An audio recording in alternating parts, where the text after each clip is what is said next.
Hello students, welcome to MOS classes. इस video में हम 9th क्लास मैथ एनसीईआरटी की जो नई बुक है उसके चैप्टर नंबर 7 ट्रायंगल्स के बेसिक्स समझेंगे। तो ट्रायंगल्स क्या होते हैं? Triangle is a closed shape with 3 sides, यानी कि ट्रायंगल 3 साइड वाली एक क्लोज शेप होती है। जैसे कि यहां पर आप देख सकते हैं, ये एक ट्रायंगल है जिसमें ये 3 साइड्स हैं। अब हम देखेंगे types of triangles by sides, यानी कि साइड्स के हिसाब से ट्रायंगल्स के कितने टाइप होते हैं। तो याद रखिएगा स्टूडेंट्स कि साइड्स के अकॉर्डिंग ट्रायंगल 3 टाइप्स के होते हैं। सबसे पहले होते हैं इक्विलेटरल ट्रायंगल्स। इक्विलेटरल ट्रायंगल क्या होता है? वो ट्रायंगल जिसमें तीनों साइड्स की लेंथ सेम होती है, उस ट्रायंगल को हम इक्विलेटरल ट्रायंगल कहते हैं। उसके बाद साइड्स के हिसाब से जो सेकंड टाइप होता है ट्रायंगल्स का, वो होता है आइसोसेलेस ट्रायंगल। आइसोसेलेस ट्रायंगल वो ट्रायंगल होता है जिसमें 2 साइड्स इक्वल होती हैं, यानी कोई भी ऐसा ट्रायंगल जिसकी 2 साइड्स की लेंथ सेम होती है, ऐसे ट्रायंगल को हम आइसोसेलेस ट्रायंगल कहते हैं। और थर्ड टाइप जो होता है साइड्स के हिसाब से ट्रायंगल्स का, वो होता है स्केलेंट ट्रायंगल। स्केलेंट ट्रायंगल वो ट्रायंगल होता है जिसमें ट्रायंगल की तीनों साइड्स की लेंथ अलग अलग होती है, डिफरेंट होती है। यहां पर आप देख सकते हैं, ये वाली साइड 4 सेंटीमीटर है, ये 2 सेंटीमीटर है, ये 3 सेंटीमीटर है। तो ये तीनों ही साइड्स ट्रायंगल की डिफरेंट है। तो ये कौन सा ट्रायंगल हुआ? Scalene triangle. अब हम देखेंगे types of triangles by angles, यानी कि एंगल्स के अकॉर्डिंग ट्रायंगल्स के कौन कौन से टाइप्स होते हैं। तो सबसे पहले होता है एक्यूट एंगल्ड ट्रायंगल। ये ऐसा ट्रायंगल होता है जिसमें तीनों एंगल्स 90 डिग्री से छोटे होते हैं। एक्यूट एंगल का मतलब होता है 90 डिग्री से छोटा एंगल, यानी कोई भी ऐसा ट्रायंगल जिसमें तीनों एंगल्स 90 डिग्री से छोटे हों, तो ये कौन सा ट्रायंगल होगा? Acute angled triangle. इसके बाद आता है right angle triangle. Right angle का मतलब होता है 90 डिग्री का एंगल। तो यहां पर आप इस ट्रायंगल को देखिए, इसमें ये एंगल जो है, ये यहां पर ये 90 डिग्री का एंगल बन रहा है, ठीक है। तो ये एक ऐसा ट्रायंगल है जिसमें एक 90 डिग्री का एंगल है। तो ये पूरा ट्रायंगल क्या कहलाएगा? राइट एंगल ट्रायंगल कहलाएगा। इसके बाद आता है obtuse angle triangle. Obtuse angle का मतलब होता है 90 डिग्री से बड़ा एंगल और 180 डिग्री से छोटा एंगल, यानी कि एक ऐसा ट्रायंगल जिसमें एक ऐसा एंगल हो जो कि 90 डिग्री से बड़ा हो और 180 डिग्री से छोटा हो। जैसे कि यहां पर ये 120 डिग्री एंगल बन रहा है। तो इस तरह के ट्रायंगल को हम ऑब्ट्यूज एंगल ट्रायंगल कहते हैं। अब हम देखेंगे कॉन्ग्रुएंस ऑफ ट्रायंगल्स। तो यहां पर हम ये सीखेंगे कि जब हम ये कहते हैं कि 2 ट्रायंगल्स कॉन्ग्रुएंट है, तो इसका मतलब क्या होता है। तो इसके लिए सबसे पहले हम कॉन्ग्रुएंस की डेफिनेशन देखते हैं। It means equal figures with same shape and same size, यानी कि जब 2 फिगर्स बिल्कुल एक जैसी होती है, उनकी शेप भी सेम होती है, उनका साइज भी सेम होता है, तो ऐसी फिगर्स को हम कॉन्ग्रुएंस कहते हैं, यानी कि बिल्कुल एक जैसे। जैसे कि यहां पर ये 2 ट्रायंगल्स है, ट्रायंगल ABC और ट्रायंगल PQR। अब ध्यान से देखिए स्टूडेंट्स, यहां पर एक टर्म आता है कोरस्पॉन्डिंग साइड्स या कोरस्पॉन्डिंग एंगल्स। ये कोरस्पॉन्डिंग साइड्स या कोरस्पॉन्डिंग एंगल्स का मतलब क्या होता है? कोरस्पॉन्डिंग का मतलब होता है, देखिए एग्जांपल से समझते हैं। जैसे ये AB साइड है और यहां पर ये PQ साइड देखिए, ये भी 3 सेंटीमीटर है, ये भी 3 सेंटीमीटर है, और जो पोजीशन यहां पर AB की है वही पोजीशन यहां पर PQ की है। यानी कि जब सेम पोजीशन होती है किन्हीं 2 साइड्स की या किन्हीं 2 एंगल्स की, तो इनको कोरस्पॉन्डिंग साइड्स या कोरस्पॉन्डिंग एंगल्स कहा जाता है, जिनकी पोजीशन अपनी अपनी जगह पर बिल्कुल एक जैसी होती है, सेम होती है। अब देखिए, AB कोरस्पॉन्डिंग है PQ के, AB 3 सेंटीमीटर, PQ भी 3 सेंटीमीटर है। BC कोरस्पॉन्डिंग है QR के, BC की लेंथ है 5 सेंटीमीटर, QR की लेंथ भी 5 सेंटीमीटर है। AC कोरस्पॉन्डिंग है PR के, AC की लेंथ है 4 सेंटीमीटर और PR की लेंथ भी 4 सेंटीमीटर है। तो ये किस तरह के ट्रायंगल हुए? ये बिल्कुल एक जैसे ट्रायंगल हुए। तो हम कहेंगे कि ये दोनों ट्रायंगल्स कॉन्ग्रुएंट है, यानी ये बिल्कुल एक जैसे हैं। और ये जो सिंबल आप देख रहे हैं, ये इक्वल टू का सिंबल लगाया जाता है और उसके ऊपर इस तरीके से सिंबल बनाया जाता है। इस पूरे सिंबल को हम कहते हैं कॉन्ग्रुएंट। इसको हम कैसे पढ़ेंगे?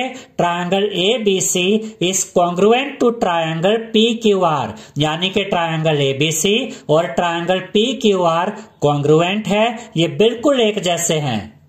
और ये भी याद रखिएगा स्टूडेंट्स कि जब दो ट्रायंगल्स कॉन्ग्रुएंट होते हैं तो इनकी कोरस्पोंडिंग साइड्स आपस में इक्वल होती हैं और इनके कोरस्पोंडिंग एंगल्स भी आपस में इक्वल होते हैं, और इसे हम कहते हैं बायसिपिसिटी। यानी इसका रीजन हम क्या देते हैं? बायसिपिसिटी, जो इस चैप्टर में हम बहुत यूज करने वाले हैं। सिपिसिटी का मतलब होता है corresponding parts of congruent triangles, यानी कि अगर ये दो ट्रायंगल्स कॉन्ग्रुएंट है तो AB साइड PQ के इक्वल होगी, BC QR के इक्वल होगी, AC PR के इक्वल होगी, एंगल A एंगल P के इक्वल होगा क्योंकि ये कोरस्पोंडिंग एंगल है, एंगल B एंगल Q के इक्वल होगा क्योंकि ये कोरस्पोंडिंग एंगल है, और एंगल C एंगल R के इक्वल होगा क्योंकि ये भी कोरस्पोंडिंग एंगल है। तो ये जो बायसिपिसिटी होता है, जिसमें कोरस्पोंडिंग पार्ट्स इक्वल होते हैं, कोरस्पोंडिंग साइड्स भी इक्वल होती हैं, कोरस्पोंडिंग एंगल्स भी इक्वल होते हैं, ये हम तब यूज करते हैं जब दो ट्रायंगल्स को हम कॉन्ग्रुएंट प्रूव कर देते हैं, उसके बाद हम इसको यूज कर सकते हैं।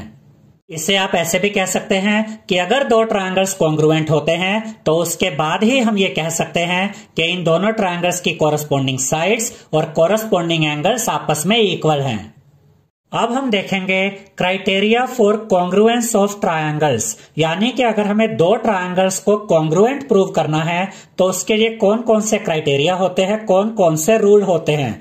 तो सबसे पहला क्राइटेरिया होता है SSS, यानी कि साइड साइड साइड रूल। देखिए स्टूडेंट्स, यहां पर एक ट्रायंगल है, ट्रायंगल ABC, और यहां पर एक ट्रायंगल है, ट्रायंगल PQR। अब देखिए AB साइड 3 सेंटीमीटर है और इसके कोरस्पोंडिंग कौन सी साइड है?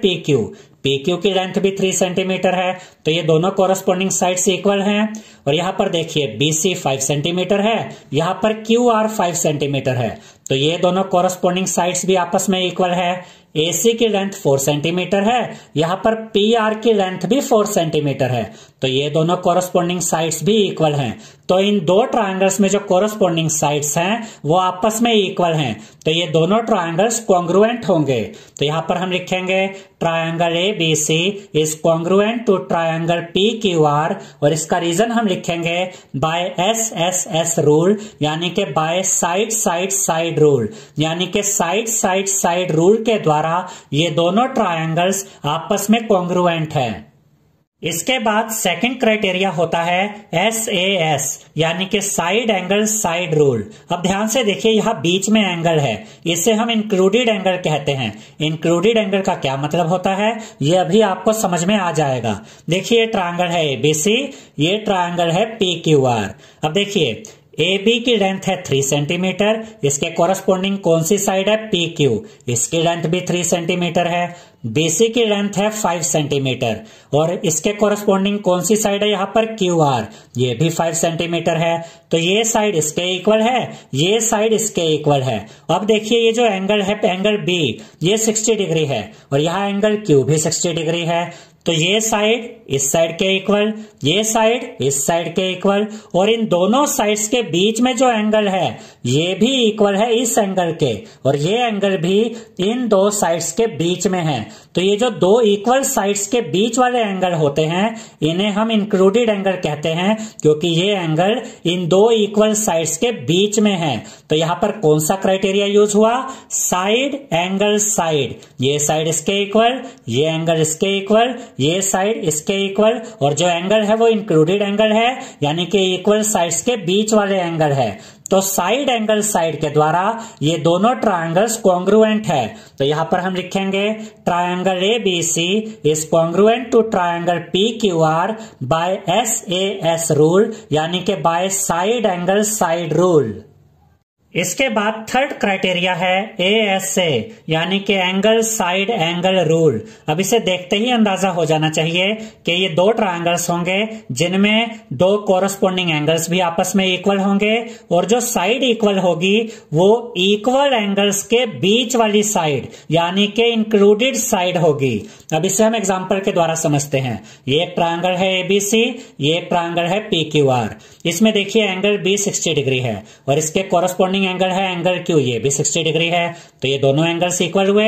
एंगल C 70 डिग्री है और यहाँ एंगल R 70 डिग्री है। ये दोनों एंगल्स भी इक्वल हुए। ये दोनों कोरस्पोंडिंग एंगल भी इक्वल, ये दोनों कोरस्पोंडिंग एंगल भी इक्वल। अब देखिए इन दोनों के बीच वाली साइड यानी कि BC 5 सेंटीमीटर है और इसके कोरस्पोंडिंग साइड कौन सी है QR, ये भी 5 सेंटीमीटर है। तो ये दोनों कोरस्पोंडिंग साइड्स भी इक्वल आ गई। तो कौन सा क्राइटेरिया लगा? एंगल साइड एंगल, क्योंकि इन दोनों ट्रायंगल्स में जो कोरस्पोंडिंग एंगल्स आपस में इक्वल हैं उनके बीच वाली साइड यानी कि इंक्लूडेड साइड भी आपस में इक्वल हैं। तो यहां पर कौन सा क्राइटेरिया यूज हुआ? Angle side angle. तो यहां पर हम लिखेंगे triangle ABC is congruent to triangle PQR यानी कि ट्रायंगल ABC कॉन्ग्रुएंट है ट्रायंगल PQR के कौन से रूल के द्वारा? बाय ASA रूल यानी कि by angle side angle rule. इसके बाद फोर्थ क्राइटेरिया है AAS यानी कि एंगल एंगल साइड रूल। अब एंगल एंगल साइड रूल हम कैसे यूज करते हैं इसको इस एग्जांपल के द्वारा समझते हैं। ये ट्रायंगल ABC है, ये ट्रायंगल PQR है। एंगल A 50 डिग्री है और इसके कोरस्पोंडिंग कौन सा एंगल है? एंगल P, ये भी 50 डिग्री है। तो ये दोनों कोरस्पोंडिंग एंगल्स आपस में इक्वल हुए। एंगल B 60 डिग्री है, एंगल Q 60 डिग्री है। ये दोनों कोरस्पोंडिंग एंगल्स भी आपस में इक्वल हुए। अब देखिए ये जो साइड AC है ये 3 सेंटीमीटर है और इसके कोरस्पोंडिंग कौन सी साइड है? PR, ये भी 3 सेंटीमीटर है। तो ये दोनों कोरस्पोंडिंग साइड्स भी इक्वल हुई। अब ये दो एंगल्स इन दो एंगल्स के इक्वल है, ये एंगल इसके इक्वल, ये एंगल इसके इक्वल। तो एंगल एंगल तो यहाँ पे यूज हो गया और जो साइड होनी चाहिए वो ये इंक्लूडेड साइड नहीं होगी यानी इन दो इक्वल एंगल्स के बीच वाली साइड यहाँ पर यूज नहीं की जाएगी। जो साइड इक्वल होगी वो या तो ये वाली साइड होगी, ये साइड इसके इक्वल होगी, या फिर ये वाली साइड इसके इक्वल होनी चाहिए। तभी हम एंगल एंगल साइड का क्राइटेरिया यूज कर सकते हैं। तो यहां पर जो साइड इक्वल होगी वो इंक्लूडेड साइड नहीं होगी। तो ये एंगल इसके इक्वल, ये एंगल इसके इक्वल और ये जो इंक्लूडेड साइड नहीं है ये इसके इक्वल। तो ये कौन सा क्राइटेरिया यूज हुआ? Angle angle side. तो यहां पर हम लिखेंगे triangle ABC is congruent to triangle PQR by AAS rule यानी कि by angle angle side rule. इसके बाद फिफ्थ क्राइटेरिया है RHS यानी कि राइट एंगल हाइपोटेन्यूज साइड। तो इसमें एक तो हमें राइट एंगल यूज करना है, एक हाइपोटेन्यूज और एक साइड। देखिए ये ABC एक राइट एंगल ट्रायंगल है जहां एंगल B 90 डिग्री है और ये जो PQR है ये भी एक राइट एंगल ट्रायंगल है जहां पर एंगल Q 90 डिग्री है। तो ये दोनों कोरस्पोंडिंग एंगल्स इक्वल हुए क्योंकि ये दोनों ही राइट एंगल है यानी कि 90 डिग्री के एंगल है। अब याद रखिएगा स्टूडेंट्स कि किसी भी राइट एंगल ट्रायंगल में 90 डिग्री के अपोजिट जो साइड होती है ये हाइपोटेन्यूज होती है और ये राइट एंगल ट्रायंगल की सबसे बड़ी साइड होती है। तो यहाँ 90 डिग्री के सामने कौन सी साइड है? AC। यहाँ 90 डिग्री के सामने कौन सी साइड है? PR। तो इसका हाइपोटेन्यूज की लेंथ है 5 सेंटीमीटर, इसके हाइपोटेन्यूज की लेंथ भी 5 सेंटीमीटर है। तो इन दोनों ही राइट एंगल ट्रायंगल में ये जो हाइपोटेन्यूज है ये दोनों इक्वल हैं। अब राइट एंगल भी दोनों के इक्वल आ गए, कोरस्पोंडिंग एंगल्स ये इक्वल हैं, 90 डिग्री हैं। दोनों ट्रायंगल्स में यहां पर हाइपोटेन्यूज भी इक्वल आ गए। अब या तो ये साइड इसके इक्वल होनी चाहिए या फिर ये साइड इसके इक्वल होनी चाहिए, तभी ये RHS का रूल यहां पर अप्लाई होगा। अब ये जो साइड है AB 6 सेंटीमीटर है, PQ भी 6 सेंटीमीटर है, तो ये दोनों कोरस्पोंडिंग साइड्स भी इक्वल हो गई। अब ध्यान से देखिए दोनों ट्रायंगल्स में राइट एंगल इक्वल, दोनों के हाइपोटेन्यूज इक्वल और एक एक साइड ये भी इक्वल आ गई। तो यहां पर कौन सा क्राइटेरिया लगेगा? RHS right angle hypotenuse side वाला रूल लगेगा। तो यहां पर हम लिखेंगे triangle ABC is congruent to triangle PQR by RHS rule यानी कि by right angle hypotenuse side rule. अब हम देखेंगे प्रॉपर्टीज ऑफ ट्रायंगल्स। इसमें हम देखेंगे आइसोसेलेस ट्रायंगल के बारे में। ये एक ट्रायंगल है ABC और ये एक आइसोसेलेस ट्रायंगल है। याद रखिएगा स्टूडेंट्स कि आइसोसेलेस ट्रायंगल में दो साइड्स इक्वल होती हैं और ऐसे ट्रायंगल को हम आइसोसेलेस ट्रायंगल कहते हैं जिसमें दो साइड्स इक्वल होती हैं। और ये भी याद रखिएगा कि जब ये दो साइड्स इक्वल होती है आइसोसेलेस ट्रायंगल में तो इनके अपोजिट एंगल्स भी इक्वल होते हैं। अब देखिए AB इक्वल है AC के, तो AB के अपोजिट कौन सा एंगल है? Angle C। और AC के अपोजिट कौन सा एंगल है? Angle B। तो एंगल B और एंगल C भी आपस में इक्वल होंगे। और यही यहाँ पे हमने लिखा है angles opposite to equal sides of an isosceles triangle are equal, यानी कि किसी आइसोसेलेस ट्रायंगल में जो इक्वल साइड्स होती हैं उनके अपोजिट एंगल्स भी आपस में इक्वल होते हैं। और इस एग्जांपल के द्वारा यहाँ पर हमने लिखा है एंगल B इक्वल है एंगल C के, ये साइड इसके इक्वल, तो ये दोनों अपोजिट एंगल्स भी आपस में इक्वल हैं।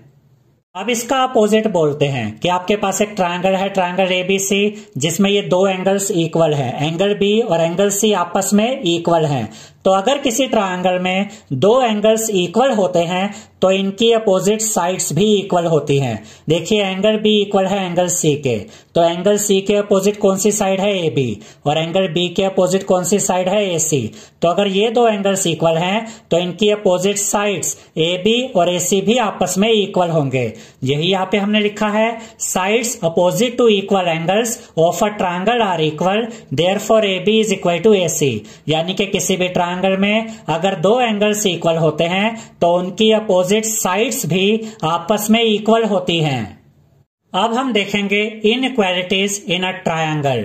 अब इसमें पहला पॉइंट क्या है? Angle opposite to longer side is larger. इसका ये मतलब है स्टूडेंट्स कि किसी ट्रायंगल में जो बड़ी वाली साइड होती है उसके अपोजिट जो एंगल होता है वो भी एंगल बड़ा होता है। अब इसका अपोजिट भी हम कह सकते हैं कि किसी ट्रायंगल में जो छोटी साइड होती है उसका जो अपोजिट एंगल है वो छोटा होता है। अब ये ट्रायंगल ABC है, इसमें AC की लेंथ 5 सेंटीमीटर है, AB की लेंथ 3 सेंटीमीटर है। ये बड़ी साइड है तो इसके सामने वाला एंगल, इसका अपोजिट एंगल यानी कि एंगल B बड़ा होगा। और AC छोटी साइड है तो इसके सामने वाला एंगल यानी कि एंगल C छोटा होगा। बड़ी साइड के सामने वाला एंगल बड़ा होता है, छोटी साइड के सामने वाला एंगल छोटा होता है। इसके बाद सेकंड पॉइंट है side opposite to larger angle is longer, यानी कि किसी भी ट्रायंगल में जो बड़ा एंगल होता है उसके सामने वाली साइड, उसकी अपोजिट साइड भी बड़ी होती है। अब इस ट्रायंगल को देखिए, ट्रायंगल ABC है, इसमें ये वाला एंगल B 70 डिग्री है और एंगल C 50 डिग्री है। अब ये बड़ा एंगल है तो इसके अपोजिट जो साइड है AC, ये साइड बड़ी होगी। और एंगल C छोटा एंगल है तो इसके सामने जो साइड है AB, ये साइड छोटी होगी। यानी कि बड़े एंगल के सामने वाली साइड बड़ी होगी, छोटे एंगल के सामने वाली साइड छोटी होगी।